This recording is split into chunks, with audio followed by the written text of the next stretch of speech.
Oh man, this is insane.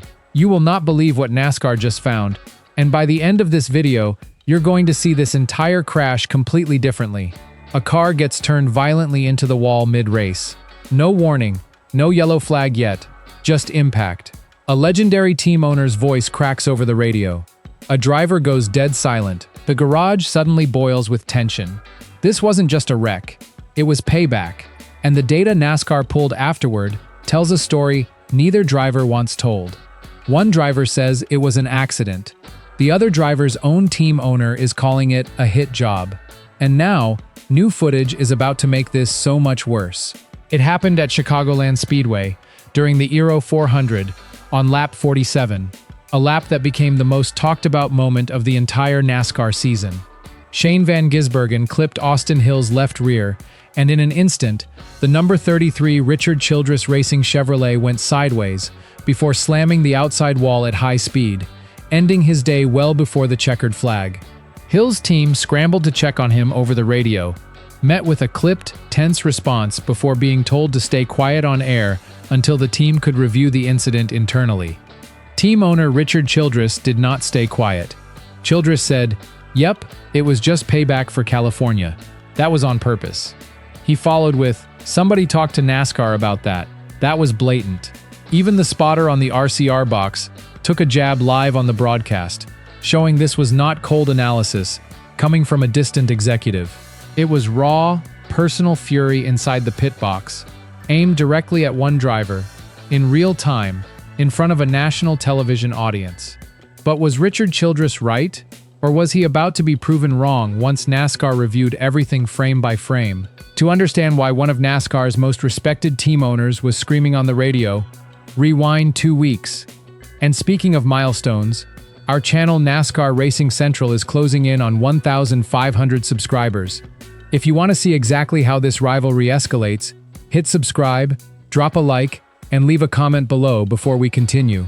Now, back to San Diego. The scene was Naval Base Coronado, home of the street course race, on June 21st, lap 32. It was three-wide chaos for the lead. Connor Zilisch got pushed into the wall, then sandwiched between Hill in front and Van Gisbergen behind. A stacked-up disaster that ended multiple championship hopes that day in a matter of seconds.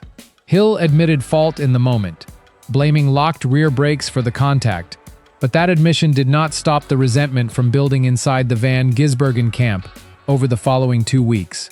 Van Gisbergen had entered that San Diego weekend with a win probability over 50%, arguably his best shot of the entire season up to that point. One mistake from Hill wiped it out completely, turning a potential victory into a finish far outside the top 10. So when Chicagoland rolled around 2 weeks later, some people were not shocked by what happened next. They expected it, and they said so publicly before the race even started. Cameras surrounded Van Gisbergen right after a 25th place finish, reporters waiting for him to crack under pressure. Van Gisbergen said, "I was shooting for the bottom, trying to get clean air. I was so tight, and he just chopped my nose and got in the wall. So sorry about that." When directly asked if it was intentional, his answer was flat and immediate. Van Gisbergen said, "No." Then came the line that exploded across social media within hours of the press conference. Asked if he would talk to Hill about it, Van Gisbergen said, "I'll talk to him, but he just grunts." A serious wreck turned into a meme in minutes, while the controversy underneath kept boiling behind the scenes. Hill, fresh out of the infield care center, was visibly frustrated, but composed in front of reporters.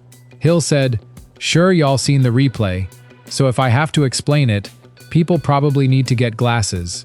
He then made a calculated deferral to the sanctioning body instead of leveling a direct accusation. Hill said, "If there's definitive evidence, so I'm going to leave it in NASCAR's hands." Hill did not need to accuse Van Gisbergen directly, because his team owner had already lit the fuse for him minutes earlier. Hill did not need to say it was intentional. He just needed NASCAR to start looking closely at the tape. This is where it stops being he said, she said, and starts being math.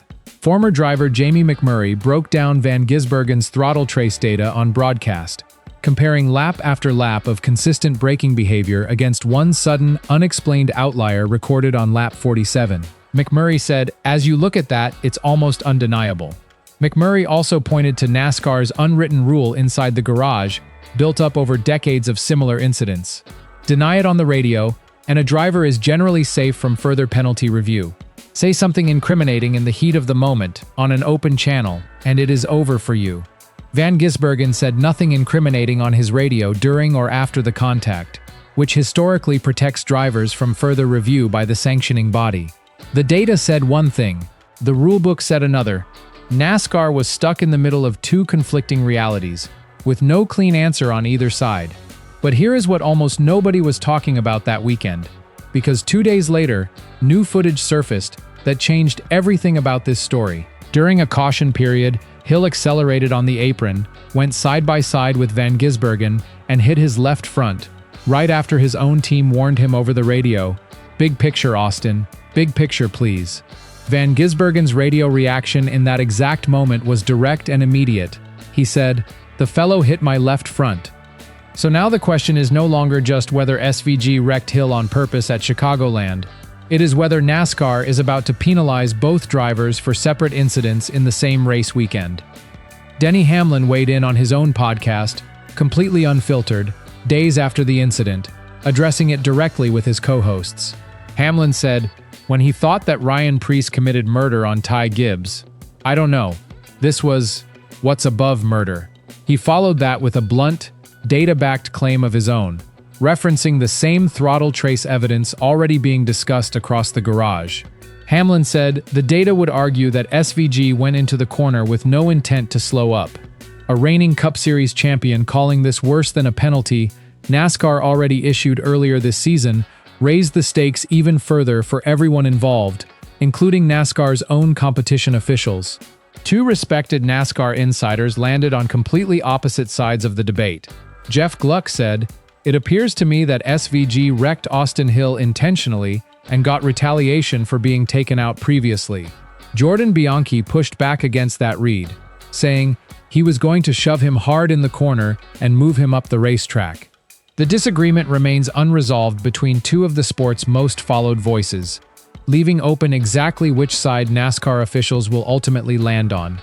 The championship stakes tied to this decision are massive. Van Gisbergen currently sits narrowly inside the playoff cut line, and a Preece-level penalty would drop him to just 5 points above elimination, with the postseason approaching fast and margins already razor-thin.